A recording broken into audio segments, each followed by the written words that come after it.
कहा जाता है कि एक बार गुरु नानक देव घूमते हुए शाम के समय एक गांव के पास पहुंचे और एक बगीचे में रुक गए। उनके आगमन को सुनकर वहां का एक सेठ उनके भोजन के लिए स्वर्ण के थाल में कई प्रकार के व्यंजन सजाकर ले गए। उसी समय गांव का ही एक मजदूर भक्त अपने यहाँ से गुरु नानक देव के भोजन के लिए बाजरे की 2 सूखी रोटियां लेकर पहुंचा। गुरु नानक देव ने सेठ के व्यंजन को ठुकरा कर उस मजदूर के बाजरे की रोटियों का स्वीकार किया।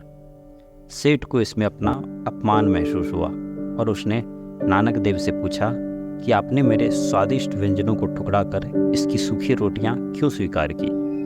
पहले तो नानक देव चुप रहे, किंतु सेठ के बार बार पूछने पर उन्होंने कहा, तुम्हारे व्यंजन खून से सने हैं और इसकी रोटी दूध से।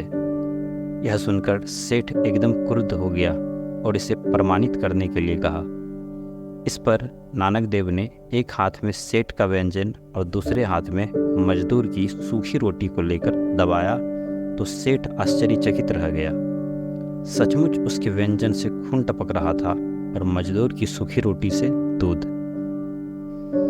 इसका तात्पर्य यही है कि यदि हमारा भोजन किसी का हक छीनकर उसे दुख देकर प्राप्त हुआ है तो वह रक्त के बराबर है, और यदि हमारा भोजन न्याय, नीति और सत्यता पूर्वक उपार्जित है या किसी के द्वारा श्रद्धा भक्ति पूर्वक दिया गया है, चाहे वह एकदम रूखा सूखा ही क्यों ना हो, तो वह दूध के बराबर है। सार यह है कि न्याय, नीति और सत्यता पूर्वक उपार्जित या किसी के द्वारा श्रद्धा भक्ति से समर्पित शुद्ध, सात्विक, स्वल्प और संतुलित मात्रा में लिया गया भोजन ही हितकर और स्वास्थ्य प्रद होता है।